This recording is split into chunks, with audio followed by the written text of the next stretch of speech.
Hello everyone, welcome to my YouTube channel that is Angel ma'am NEET biology. Last lecture में हम लोगों ने zygote के बारे में पढ़ा था। जाइगोट क्या होता है, जाइगोट का फॉर्मेशन के बाद क्या होता है, कैसे होता है। अब हम लोग पढ़ेंगे एम्ब्रियोजेनेसिस, जो इस चैप्टर का लास्ट टॉपिक है। Embryogenesis refers to the process of development of embryo from the zygote. Embryogenesis क्या है? वो एक प्रोसेस है जिससे जो जाइगोट बनता है। जाइगोट कैसे बनता है? अभी हमने पढ़ा था, मेल और फीमेल गैमेट के फ्यूजन से बनता है जाइगोट। अब जाइगोट जो डेवलपमेंट, जाइगोट का डेवलपमेंट होके बनेगा एम्ब्रियो, वो जाइगोट ही डेवलप होके बनाएगा एम्ब्रियो। तो वो जो डेवलपमेंट होता है, जो एम्ब्रियो बनता है और फिर एम्ब्रियो का डेवलपमेंट होके पूरा ऑर्गेनिज्म बन जाता है, वो होता है एम्ब्रियोजेनेसिस। ड्यूरिंग एम्ब्रियोजेनेसिस, एम्ब्रियोजेनेसिस में होता क्या है? जो जाइगोट होता है, zygote undergo cell division and cell differentiation.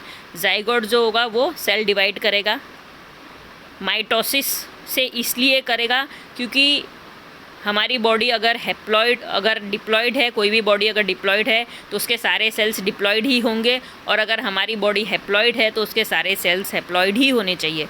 तो अगर जाइगोट जैसा सेम टू सेम दूसरा सेल बनाना है, तो सेल डिवीजन कंपलसरी माइटोसिस से ही करना पड़ेगा, क्योंकि वैसा ही सेल बनाना है। अगर हैप्लॉइड जाइगोट है तो हैप्लॉइड ही सेल बनाना है, और डिप्लॉइड जाइगोट है तो डिप्लॉइड ही बाकी के भी सेल्स बनने चाहिए बॉडी के। इसीलिए कंपलसरी सेल डिवीजन क्यों होगा, कैसे होगा? माइटोसिस से, बिकॉज माइटोसिस इक्वेशनल डिवीजन है। माइटोसिस क्या करता है?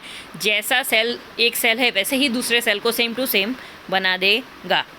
एंड सेल डिफ्रेंशिएशन, और क्या होता है? जाइगोट सेल डिवाइड करता है बाय माइटोसिस, और दूसरा होता है सेल डिफ्रेंशिएशन। डिफ्रेंशिएशन का मतलब क्या होता है कि उसको उसका फंक्शन दे देना। सेल डिवाइड करने के बाद सेल को उसका फंक्शन दे देना कि अगर वो कॉर्नर पे है, जैसा मैंने आपको बताया था, अगर वो साइड में है, बाहर की साइड है, तो उसको स्किन सेल्स, वो स्किन सेल्स में कन्वर्ट हो जाएगा, स्किन सेल्स बना लेगा।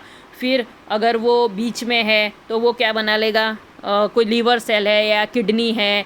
फिर अगर वो हमारे हेड के साइड में पोर्शन में सेल्स होंगे तो वो ब्रेन बनाएंगे, उसका काम होगा ब्रेन बनाना, तो वो होता है सेल डिफ्रेंशिएशन।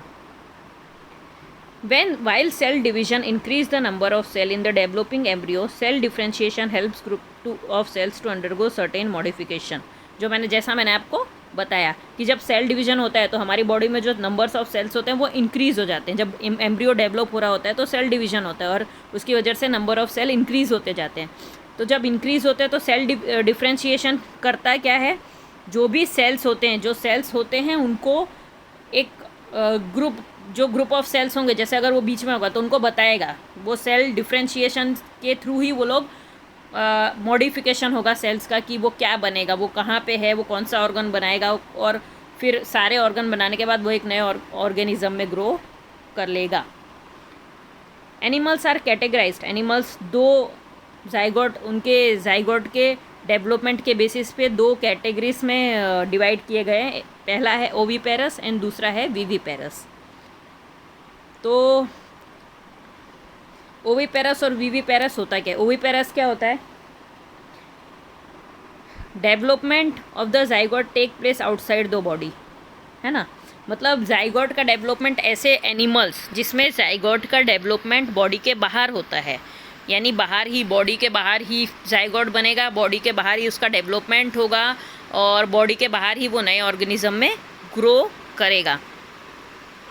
या फिर दूसरा कैटेगरी कौन सा है? जिसमें जाइगोट का डेवलपमेंट बॉडी के अंदर होगा, फीमेल पेरेंट के अंदर होगा। इन ओविपेरस एनिमल, ओविपेरस एनिमल कौन से होते हैं? लाइक रेप्टाइल्स और बर्ड्स। वो क्या करते हैं? जो फर्टिलाइज्ड एग होता है, जो एग है, जो फर्टिलाइजेशन के बाद जो एग बनेगा, वो हार्ड एक शेल, कैल्शियस सेल से कवर होता है उनका, कैल्शियस सेल्स, ताकि उसको कोई डैमेज ना कर सके। तो उनको एक सेफ़ इन्वायरमेंट, एक सेफ़ जगह पे ले कर देंगे, जिसके बाद वो वहीं पे ग्रो करेगा। वो जो एग होगा उसके अंदर जो ऑर्गेनिज्म ग्रो करेगा वो वहीं पे ग्रो करेगा, और कुछ टाइम बाद जब जितना वो ज़रूरत है ग्रोथ होने का उतना ग्रोथ हो जाएगा, फिर वो हैच आउट कर लेगा। हैच आउट मतलब एग तोड़ के बाहर निकल जाएगा।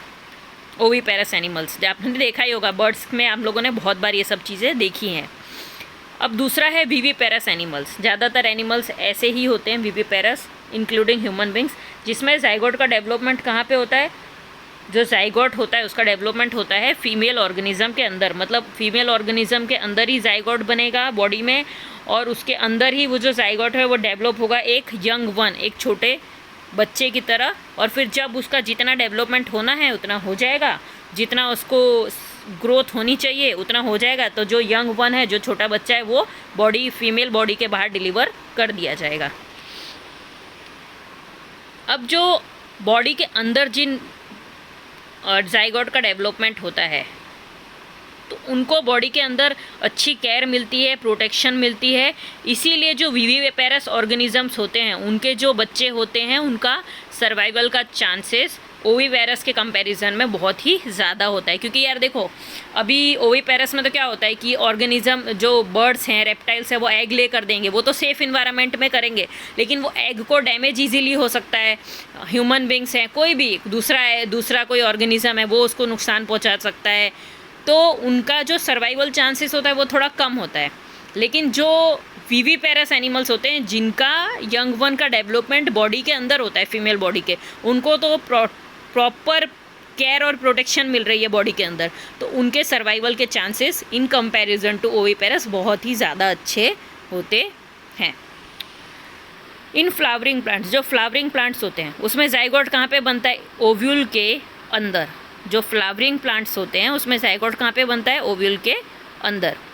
जैसे फर्टिलाइजेशन होता है, फर्टिलाइजेशन मतलब मेल और फीमेल जाइगोट, जब प्लांट्स की बात कर रहे हैं हम यहाँ पे फ्लावरिंग प्लांट्स की, जैसे मेल और फीमेल जाइगोट जो कंबाइन हो जाते हैं, फ्यूज़न हो जाता है, तो फर्टिलाइजेशन हो जाता है। जब फर्टिलाइजेशन हो जाएगा तो जो सेपल्स होता है, जो उसके पत्ते होते हैं, पेटल्स, और जो स्टेमेंस होंगे, बाजू में एंथर होंगे, वो सब क्या होंगे? गिर जाएंगे, वो सब गिर जाएंगे।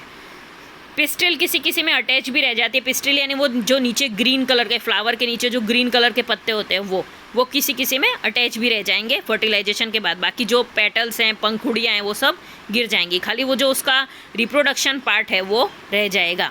फिर वो जो जाइगोट है, जो जाइगोट बना था, वो किस में डेवलप हो जाएगा? एम्ब्रियो में। और जो ओव्यूल्स था वो डेवलप हो जाएगा सीड में। ओके, जो जाइगोट बना था वो डेवलप हो जाएगा एम्ब्रियो में, और ओवल्स डेवलप हो जाएगा सीड में। ओवरी डेवलप्स इनटू, और जो ओवरी है वो किस में डेवलप होगा? फ्रूट में। तो ओवरी के अंदर ही होता है ओवल्स, ये तो पता है ना आपको कि ओवरी के अंदर ओवल्स होता है, तो ओवल्स किस में डेवलप होगा? सीड में। और ओवरी बाहर जो है, जिसके अंदर सीड होता है, जिसके अंदर ओवल्स होता है, वो डेवलप हो जाएगा फ्रूट में। तो ये तो आपको पता है कि फ्रूट के अंदर सीड होता है, सीड के अंदर फ्रूट नहीं होता है ना। जैसे एप्पल आप खाते हो तो एप्पल के अंदर सीड होता है, वाटरमेलन खाते हो तो वाटरमेलन के अंदर सीड होता है ना। तो उसके अंदर जो बाहर का पार्ट था, जो ओवरी था, वो किस में डेवलप हो जाएगा? फ्रूट में। और जो ओवरी के अंदर ओवल्स होता था वो डेवलप हो जाएगा सीड में। और वो अपने चारों तरफ, कौन? फ्रूट अपने चारों तरफ एक थिक वॉल बना लेगा जिसको हम बोलते हैं पेरिकार्प, जिसका फंक्शन होता है प्रोटेक्शन।